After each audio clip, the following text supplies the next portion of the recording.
Hello everyone, Kurt over here, and welcome back to another episode from Hellfighter Labs. Today we continue on with the Knife Master Dagger plays, and we're going to be focusing in on the covering mechanisms that we may see after dealing with somebody in a Knife Master cover. We grab down onto the arms, and again, we work to deploy a situation against them. And in this situation right here is we're looking at being able to pull our own dagger and to strike effectively into the lower quarter to counter-strike against the person that's coming at us. We're going to take a look at that right here in regards to, again, how this might be feasible, and not just what the image shows us right here, but also utilizing everything we've had before in the text all the way carrying forward to kind of give us a better understanding here about what might be feasible, how are we actually going to stop somebody who's in motion and attacking on us. So with that being the case here, let's get into it. Okay, so welcome back here. We're looking at, we're getting close to the finishing up of the Knife Master plays here in general. And this week we're going to be talking about how, after the covering mechanism, we're going to stab him into the lower quarter with our own dagger. At least that's what it shows in the image, which you see right here. Please keep in mind when it comes down to this, there's a few things that need to be looked at. Again, if this is a stabbing knifeman, and or they know what they're doing, if they know their abrasari, if we consider the advice that Fiore states in the beginning, do they take up a position of abrasari? Do they know how to do these things right here? Blah, blah, blah, blah. How strong are they? How weak are they? How strong are you? How weak are you? If we consider that advice, then we cannot just say, he comes in with a little line, and he's just going to let me do that. That is not what I think is happening right here. Not at all, okay? So, because we have plays that go before all this, because we have actions that come out of this, and we are talking about this kind of covering, and again, whether that's coming across your end, and we'll talk a little bit about this, why this may work too. This is something we're playing with, because at the end of the day here, you're never ready for this shit, okay? You're never ready for it. And if you are, that person may or may be more hesitant to attack you, or they're going to start doing other things that come around this way, and that employs other techniques. So what does it mean here to make an effective parry of Knife Master? And I know there's a comment that had a few weeks ago about pressa, and I appreciate that. Personally, we can't just look at this right here. It is not an academic book. It's a poetry book that talks about the flowers of battle. And we have to understand that there's a lot more that's going to deal with that person's mind if you don't actually do the thing that's necessary. So we're going to look at the two things right here that I think may be happening to allow us the time to draw a dagger into play after I've stopped his arm. So the first variant of this is we're going to look off of just making the cover as we see within the images within the text. So off this right here, we come in here, boom, and right here, so this is the thing. If I'm holding his arm down like this, right, couple things. At face value, maybe he starts pulling the dagger away here, I pull out, and I have time to come right back in. That is a lot of me being extended, unstable, and offline right here to be able to do that. So let's just, all we're going to do right here is as I come like this right here, I'm going to stop it. I'm going to have Connor here, as he retracts, I'm going to come up with my own dagger, and I want to see what happens here if I can get my dagger enough time to stab him. So go. So there is a little bit of being able to control him there. But his dagger's still in play. And that came really close to my face. So with that being the case here, you can't just say, see, we just make it fast right there. See, the image is right. No. Okay? Effective strikes, all the mentalities, what's his position? He's a tall dude. I don't know if I can contend with that. So let's look at earlier concepts of the text that may have had the ability to add to our success of being able to deploy arms. Remember, this is not how a dagger is, right? I may have to find it and try to locate it here on my side here. Maybe anyone who's ever had to deploy arms before will tell you, if you don't know where it's right off the bat there, even if you do, there's a moment of panic when you don't feel it. And that might be something here, especially how daggers may have wobbled around a bit and everything else. These are big factors right here that we're not necessarily seeing within the text. And we can't just look at the technique. We have to look at the totality of the situation. So Shaq comes in, I come with this. Let's go back a few plays here, and let's snap his arm. So by snapping his arm like this right here, I have time now with his arm being like that to get and deploy the dagger. I want his mind not on what's coming next. I want his mind on how bad his arm is hurt. So by doing that, comes in with this right here, shift up, pop! Pops right through with this. And now, because his arm is dislocated or broke, and I'm pulling down on that. Can you even imagine a dislocated elbow and me pulling down on that weight right there? So, slow, in, pop, drop the weight, pull the dagger, and now I'm into the low line thrust. That is what I personally think, if we're talking about just knife master concepts, that is what's happening right here. You can't just say, oh, yep, I controlled the dagger spot right here. Work to it. Take the dagger away, strike the person, break the arm, bind the arm, throw them. In this case right here, we start seeing escalations like we saw in Fifth Master, where someone's grabbed to stab. The sticking right here, and that's the thing too about this. Something I've talked to with people, they don't consider like, oh, yep, I'm poking you. The reality is if I put this into you, this is going into your body. This is a handle. This is a handle now, right? This is a spot where I can throw you from. There's all sorts of things here which I can do to you with this thing being inside. This is not reality. This is what happens because we're using safe training tools. Okay? Those are big things right here to consider when it comes down to that. So one last time, in, pop, snap, keep the weight down with this, and now stick him right into the lower guts. The other way in which I consider this being a case here. So here's the deal, and I know some people have made comments before on this, and please keep throwing them at me. I love hearing it. I love hearing their perspectives on this because I don't think there's any right or wrong, and I don't think the maestro would have been like, yes, well, it's only this way. If you don't do it this way, you're not doing the thing. I think he understood that you're not going to know this knife is coming up. The reality is the person's not going to sit there like a Skyrim character, keep bringing up Skyrim, poor Skyrim. Walking around like this, just like this, like Connor. So I know he's coming right here. I know he's going to hit me with something. It's also not someone walking around like this. Yes, my good man, I have a dagger in front of you. Here, let me stab you. This is probably maybe someone like this. You may not even know he's got it on them. Maybe it's a cross draw. Maybe, who knows? Maybe there's other things that come into this play here. The guy can be turned away. All sorts of things here. So when you have your Visimento kick in and it comes into place, that's when things come into effect. We can't just think of it as a one and done play. In fact, that's something we do within our curriculum where we constantly stab each other on surprise to see what you can find out with different crossings. And that is a very great way to practice your Visimento and how effective strikes can stop them. So the other variant of this right here, so again, I'm just trying to think, yes, I've watched you, here comes the shot. That's what we did last time. What happens if I'm right here and all of a sudden I come off the side here? We're talking about basically creating a post along, a first master cover, and then moving into the spot where I control that dagger, right? Two things that come into this. One thing we did on one of our training days is that by going boom and then striking into the arm, hitting the person on the in portion of the arm, boom, boom. That's two strikes right there. They're hitting all the tendons. I'm tapping him. I'm not trying to hurt him. I'm not responding in fear. I'm not responding with anger and any type of vehement actions right here.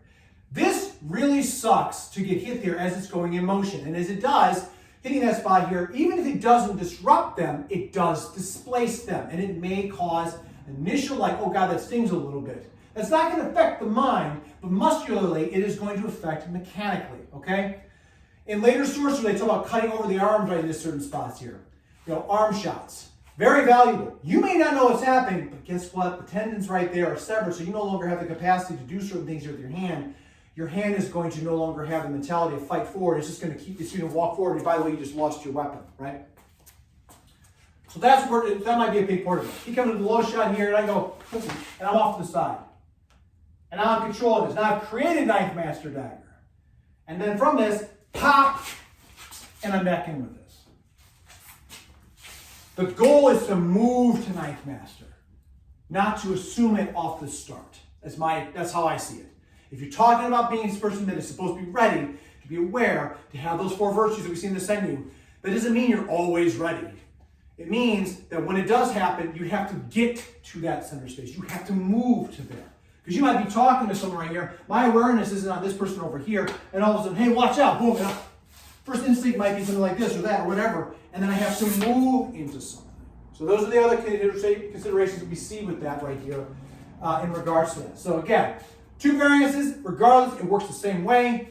First shot comes in. So 3 variants. First one comes in here. I pop this way. I drop the weight here or this. He tries to retract. And maybe I have enough time to, I'm using my arm here, I'm using close to longa here. If he tries to put the dagger back into me, I can control this right here and then stick him. There's possibility of that.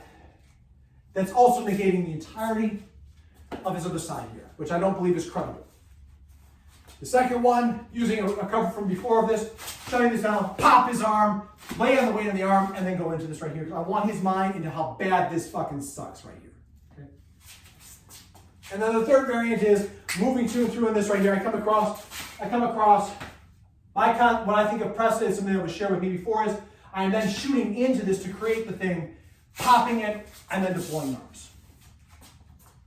All of those right there, in my opinion, are ways that make that concept go into play. So you can see with the video there that, again, I'm not proposing that this is not something here that you can't just grab and stick with it all. That is feasible. That is very possible. Because of how we see the ninth master about bringing down the arm and bringing their attention downward, which might be enough to make them not necessarily consider grabbing us, but might be more like, how do I keep my balance? That is very, very much so a feasible possibility here.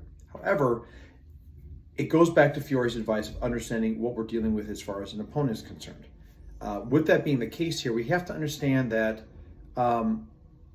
we have to understand there are different considerations that we may have to require to do that, and that's where other plays from earlier plays actually become in handy here, where we saw where the yanking of the arm before I had to get to the lower lock. But if I snap that right here, I can pull that down, which actually causes hurt on the arm to therefore attack in. Another one that I was talking about here, as far as like just making the cover here and shooting in with this.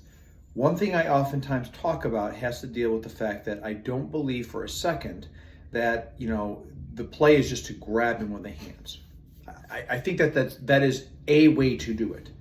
But the reality is, having had my own experiences, and I'm sure other people have too, about what happens if someone comes up to you and all of a sudden surprises you. The four posta in the very beginning of Abrazzari, to me, tell us a story about how to, like, there are four defensive positions that may happen either offensively in a ready mind or defensively. If someone came at you before, maybe you've experienced this already, where you put your hand up like this and you use posta longa if someone like come out of nowhere right here. You think of like a high school prank where somebody comes and like pushes you, whatever. You're like, you put one hand up right here, but you're not leaning into it. But we still make this anatomical position of keep back. Personally, I think what happens in this right here, and again, I would teach it this way, and I can't say that Fiore would or would not, but I can see the wisdom in this. These are four positions right here that you may assume regardless of the situation. You know, so if someone's putting up their hand, are they assuming an Abrazzari position? No, they're taking a defensive posture. But to lean into something is different. So why is that important? Well, if we look at all the other plays and contexts in which it's happening right now, as far as for the other sequences of operations, to me it makes a lot of sense here. Like you might make that first cover, but I might have to do something else to work towards it. A comment that was made a couple months ago in regards to, you know, the concept of pressa and being able to shove in, and, you know, he says to do certain things here. Linguistically, I understand that makes a lot of sense. But pressa, I mean, engaging immediately, that could be many things. It does not just mean make this play right here. It could mean that after you made a first parry or a cover or anything like this, then move to that immediately afterwards. I don't think it necessarily means start right off at the get-go. I think it means move to that when you have it. Again, you have to take the whole book in right here, which is one of the things I love about this system more than any other system when it comes down to the Western martial arts practices, is that so far you can literally draw anywhere from anywhere in the book to guidance as a fighter, as a combat person, into any direction that's necessary to develop your skills. And a lot of them have to deal with, like, where's your awareness? Are you prudent? You know, all these other things that come into place right here that are very, very, very important. And those are pieces right there that I think bring a bigger totality to what's happening here. Again, this situation about deploying a dagger while someone is trying to fight you with a knife is very, very, very intense. That is not, I mean, your first instinct may be like, why would I let go of these two hands right here when I have control of someone's knife that could be inches? Maybe they tagged you a little bit. Maybe they stuck you a little bit right here. Maybe they went in and you pushed out right here. Now you have precious moments right there to be able to deploy back to them in certain cases. There's a lot that's to that. So understand that by striking, and you saw that before, the two strikes in there, and I've done that actually in sparring, and it works very well. And I swiped off to the side and went right into grab, and by using the meaty portion of my hand, struck the inner portion of their arm. Dagger went flying right out of their hand. I didn't have to do anything. Mind you, that is a training situation. We still struck hard with that. Their fingers were numb afterwards too. And I was not trying to be intense, but it was to look at the situation that's happening here. You can make that cover either by going to this or working to it. And that is my personal opinion on this. It is not realistic to think that you're out there always ready at all times. And that's where we have to move to readiness. We have to move to our setting. We have to move to those 4 virtues when we've not necessarily been there. And it's our awareness, our visamento, that puts us into that space. And that's the big takeaway that I think, at least. So with that being the case here, that's going to wrap up the video. Again, thank you so much all for tuning in here, whether you're one of my viewers or subscribers, or you joining here for the first time. I want to grow this channel as much as possible here, and it's not possible without viewers like you. So please continue to leave comments, hit the bell for more notifications, and share with friends out there, because I want to be able to share this kind of work right here with other people in the martial arts world, and so on and so forth. Again, my approach is very much so in I would say more of a modern combative mindset. Mind you, I was not an infantryman or law enforcement like that. I was an active duty service member. So I have a headspace that's a little bit more focused on what do I have to do to make this thing work plausibly, based off of my experiences right there. Because there's a lot of stuff that's in there that I think is valuable to understand the notion of this period of time. So again, being able to span across different areas out there is a huge benefit for me, and I think also for the channel. So like I said, please subscribe, hit the bell for the notifications, share with a friend out there, and as always, everybody, please be safe out there. Train well, fight on. I'll see you all soon.